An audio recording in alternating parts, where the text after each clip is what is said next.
All right, we got our next guest on here, Marxist Saw, renowned Discord moderator for Midwestern Marx, awesome organizer. So how's it going, Saw? Oh, pretty good. How's it going? Good, good. Do you have any topics you want to get into in Well, specific? well yeah, and talking about this new country song, the Oliver Anthony one. Um,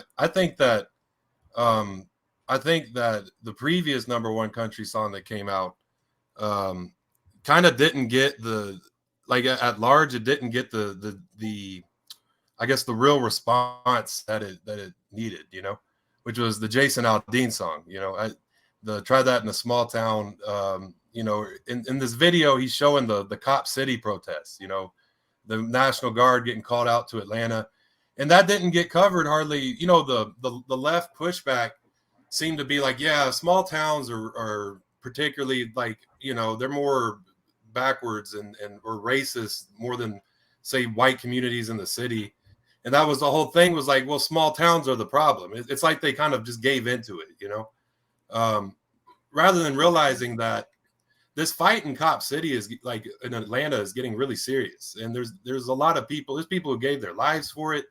And I mean, since 2022, 2023, it started in 2022. I found out about Cop City because of Revolutionary Blackout Network, like way back in the day, like or back in the like summer of 2022, and there weren't even blogs on it. And now it's here in this Jason Aldean music video. It was during that time I thought this is important to show that people were protesting in 2020 in all of these small towns, and towns much smaller than what Jason Aldean grew up in. Like people think of Kyle Rittenhouse and Kenosha as being like Kenosha is like 100,000 people. There would be 10 to 20 small towns under 20,000 people across multiple states that came out and protested in solidarity with the city, because that's ultimately what the state or what the capitalist state tries to do is divide out, for one, in any way that it can, but particularly from the rural and the urban, from their different conditions, their different material conditions they have, because those different material conditions allow different consciousness. But even in 2020, it like spontaneously arose that the country towns also came out and protested with the city when when Lenin had to try to make that happen, had to go out in the country and reach the peasantry and unite the peasantry and the proletariat together. But, I think a large part of that comes from the fact that capitalism has developed to the point where we have an industrial proletariat out in rural areas, that and the internet. The internet's also letting people see things for themselves more. For sure. I think the push. I think, and sometimes I don't know if I haven't heard too much of this new country song. Like what you were saying earlier makes sense. That like he's talking about how just how we only have like Dollar Generals out in the country, only like like everything there's Little Debbie, and that's it. That's if I haven't really heard a lot of it. I thought that a lot of people missed the important pushback on that last song. I Because agree. It seems like so much, like it does seem like misplaced outrage that so many people are furious about this one line in the Oliver Anthony song that's largely against the ruling elites, largely criticizing Washington, D.C. And, 95% of the song is about how the elites in Washington, D.C. are accumulating more and more while working people work their lives away and work themselves to the bone. And sure, criticize the one line in the song if you have your disagreements with it. But where was this outrage from Vaush and, all these online leftists against the Jason Aldean song? Where was this outrage against the song demonizing people protesting against police brutality and Cop City, like you said? That seems like a much more effective place to put our outrage. But I guess that's kind of how the internet works, or leftist infighting works. Like as soon as something becomes the Twitter discourse for that week, it's all you're going to see for a week is people arguing over that one thing. And picking out whatever given side you have, like, and it's like you're there. Nobody brought up Cop City when that was going on. It was either like, oh yeah, the small towns are, well, they're red, they're conservative, so therefore you know, they're not voter suppressed. You know, it's that they're conservative, and that's, you know, now we need to forget how much how much they came out and supported the city in just 2 years ago. And Lenin talks about this in State and Revolution. He talks about how the opportunists always evade the question of the state. They always try to find other things, and you know, and how that's how like the opportunism of the Second International emerged, was this evade state. And at the end of the day, that's where capitalist ownership is entirely. It needs its coercion. It needs its ability to coerce.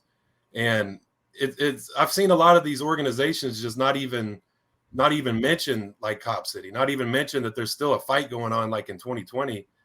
And it's this evasion. It's like they don't want to talk about the actual state itself until it's cool to, until everybody's just tired of and outraged and already out protesting spontaneously.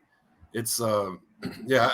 And I thought what Jason Aldean's song was obviously the Cop Cities, you know, making contracts with these with this record label in Nashville, you know, to try to, for one, create division between. They don't want the country coming back to help the city out, you know, like it did in 2020, but also to help spread propaganda for Cop City, you know, against the protesters fighting it.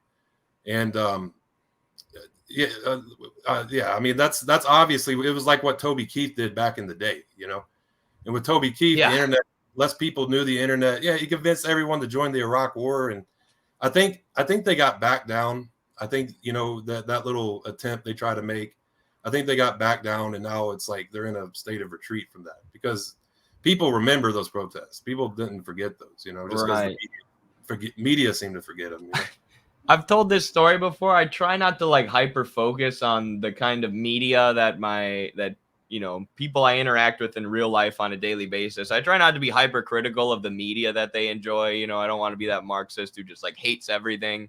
You know, I like to let people enjoy stuff. But one day my wrestlers were listening to Brought to You Courtesy of the Red, White, and Blue. And I couldn't help but I went off. I'm like, listen to this guy bragging about dropping bombs on the people of Iraq illegally, killing millions of people, and saying that's what America brings you, courtesy of the Red, White, and Blue. Bragging about it. It's disgusting. So there's a lot to be criticized in the state of country music, in the state of it today, which I think has been since 9/11, since Alan Jackson wrote that song, Where Were You When the World Stopped Turning. They basically realized that they could capitalize on super patriotism and you know, cheerleading imperialism, and now it's really affected country music. Whereas back in the day, you know, there are interviews of Johnny Cash, Chris Christopherson, Willie Nelson, and Waylon Jennings, the Highwaymen, talking about the Sandinistas, you know, talking about socialists in Nicaragua and how they stand with them, and you know, how our country's corrupt and something needs to change. So I don't know. I see Oliver Anthony, even if he's far from perfect, he's a step in the right direction. He's a step away from the Toby Keiths, the Jason Aldeans, and a step towards the Highwaymen, towards class conscious country music. Yeah.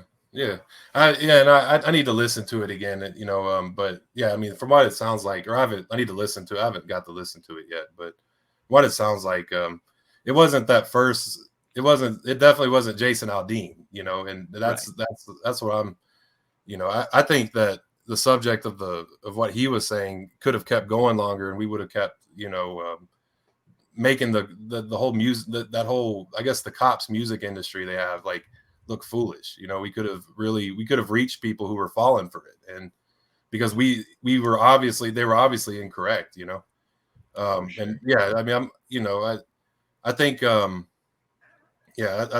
I think it's it's this, there's a pseudo dialectic, you know, this fake these two fake sides that the dialectic sharpens each other. And so if there's a pseudo dialectic that's constantly there, it decelerates, you know, society sharpening each other and coming to conclusions, and you know, eventually like finding the more objective truth, which we know like ends in is the dictatorship of the proletariat, you know. The capitalists don't have that. They have to keep having this fake dialectic, this whole like play off whatever the other one's doing, and it's just kind of like they're hitting each other with foamy pool noodles in the face. You know, it's not really a sharp fight, I guess, or a sharp dialectic. You know. Absolutely. Yeah. Well, thanks for coming on. So I think we're gonna move on to the next guest here, Kyle. But appreciate you for coming on the show. Thank you so much for moderating the Discord and being a part of the community and being involved in the classes. And we'll see you around. Yeah. Thank you for having me. Thank you. Yeah, see you, brother. Thank y'all for. Oops, cut him off. All right, Marxist Saw. Great guy. He's really intelligent, really well read, super involved in organizing in the South. So he's really attuned to all these, the problem with the coastal, hyper judgmental sort of woke left, for lack of a better word.